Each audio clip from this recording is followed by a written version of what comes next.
incident and the response from school leaders. Revealing what led up to his body being dumped on the side of the road. New at 4, what we're learning about this death in Dauphin County and the connection between the victim and his accused killer.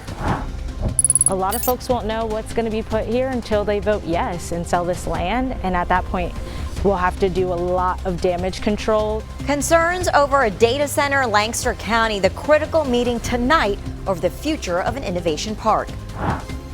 The humidity sticks around as we head into your Wednesday, along with the chance for some showers. We'll let you know when you'll need the umbrella and when you can put it away in the 10-day forecast. Potentially spreading beyond Africa's borders, the concerns about new Ebola infections as cases skyrocket and health leaders scramble to catch up. WGAL News 8 at 4 starts now. Allegations of student misconduct during PE class. Welcome to News 8 at 4, everybody. I'm Michael Fuller. And I'm Tasmeen Mahfouz, and this investigation centered around Manheim Central High School in Lancaster County. And we want to go out live to News 8's Sarah Metz, who's live at the school. And Sarah, what have you learned today? Well, Manheim Central superintendent told us that the district received a complaint about an incident that happened between students during gym class inside the locker room. Now, he says that the district took immediate action by contacting Manheim Borough Police and also Childline, a reporting system for child abuse and neglect. Now, this is part of the email sent to district parents and guardians about the incident. It reads, "We are writing to inform you that the district is actively investigating allegations regarding inappropriate student conduct that took place in a high school gym locker room during the school day. Additionally, our administration took the necessary steps to address the situation. Because this matter involves minors and remains an active investigation, we are strictly bound by privacy laws and cannot share specific details like student names or individual disciplinary actions that have been enacted." Now, after this email went out, we did receive a number of emails asking for follow-up information like what happened, who it involved, and also what this means moving forward. Now, I did contact the proper people today to ask those questions, including the district attorney's office. Their office tells me that they are aware of the situation and they are working with Manheim Borough Police during this active investigation. Otherwise, they have no further comment at this time. In Manheim, Sarah Metz, WGAL News 8. Sarah, thank you. And in Lancaster County, nearly 50 homes had to be evacuated this morning due to a gas leak. This happened in East Donegal Township. UGI tells News 8 a contractor digging a fence hit a gas line on Kimmelsfield Drive near Ashley Drive, and UGI shut down the line and started repairs. People were allowed back in their homes about 2 hours later. And a man who was found dead Saturday on the side of the road in Londonderry Township, Dauphin County, has been identified. News 8's Susan Shapiro joins us with who the victim was and what authorities say happened. Susan. The victim is identified as Alexander Horyanov. State police determined that Horyanov worked for New Route Inc., a trucking company based in California, and was driving partners with Ilya Romanchenko, the man charged with criminal homicide in his death. Horyanov's body was found Saturday night along the 1800 block of River Road in Londonderry Township, Dauphin County, with multiple stab wounds and severe head trauma.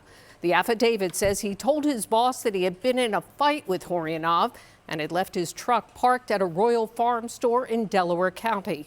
Surveillance video from the gas station shows Romanchenko with visible injuries on his hands and discarding a plastic bag in the parking lot. He was arrested Sunday in Miami after flying there from Philadelphia. The Dauphin County DA says it was a brutal killing. Oftentimes can be, it's more interactive and violent and repeated than sometimes the use of a handgun. So it's very disturbing. Went a great distance, and he's a foreign national. So we're always concerned about that. And Chardo says he will be extradited at some point from Miami, Florida. An autopsy was done today on Horyanov, but we have not yet gotten the results. Back to you. Susan, thank you. And in Cumberland County, a federal grand jury has indicted a Shippensburg police detective on child sexual abuse materials. The U.S. attorney says 36-year-old Matthew Plessy used cryptocurrency to buy the materials from the darknet several times between July of 2024 and April of 2025. Plessy is in Adams County Prison. Shippensburg police released a statement saying Plessy is on administrative leave pending the federal proceedings and any related borough disciplinary process. It also says it's cooperating with federal authorities. And the Homeland Security Investigation Philadelphia acting special agent in charge says calls Plessy's actions reprehensible and illegal. And in York County, we're working to learn when the basketball courts in the Valley Green Village community in Newberry Township will reopen. Police locked the courts last night after a large fight that happened on Sunday. A woman police say had a knife was arrested, and officers say more charges are pending for other adults and kids who were involved in that fight. Now, this isn't the first fight to happen at those courts. Police say last month, more than a dozen kids, including some who didn't live in the community, were caught fighting there.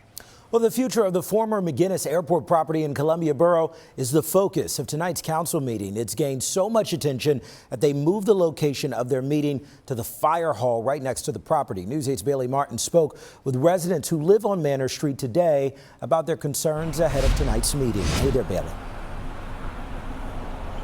Hey, Michael, back in February, I spoke with Columbia Borough Council members who told me that this 41-acre property off of Manor Street just really wasn't being used to its fullest potential. So they cleared the land out and have been looking for a buyer for this land ever since, which they're considering at their meeting tonight. The sole bidder, council members tell me, is Saudia Holdings. They're a New York-based company who council members say actually specialize in warehousing and data centers.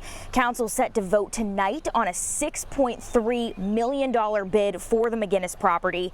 Council members previously told us that they would not want a data center to go on the property because they wanted something quick that would boost local economy like shops or housing. Local advocacy group Lancaster Stands Up has been talking to neighbors about their concerns if a data center were to be put here. There are a lot of great ideas that folks want to see this land be put to use. There's a lot of families in the area where they raise their kids here, and hearing that humming or, you know, the residual heat concerns, yeah, like they don't want to deal with that. And we're seeing how these data centers are impacting people all across the country, even here in our state of Pennsylvania. And so very much wanting to talk with folks and see what they're feeling, and a lot of folks are like feeling very much strongly against this. And those folks have really expressed them being against this decision very strongly in the last week, so much so that council actually decided to move their meeting from where they regularly hold their meetings to the fire hall, which is actually steps away from the McGuinness property, so people can actually see that property from where they are when they come to the meeting tonight. That meeting is set to start at 7 o'clock tonight. We'll keep you updated throughout the evening. Live here in Columbia, Bailey Martin, WGAL News 8.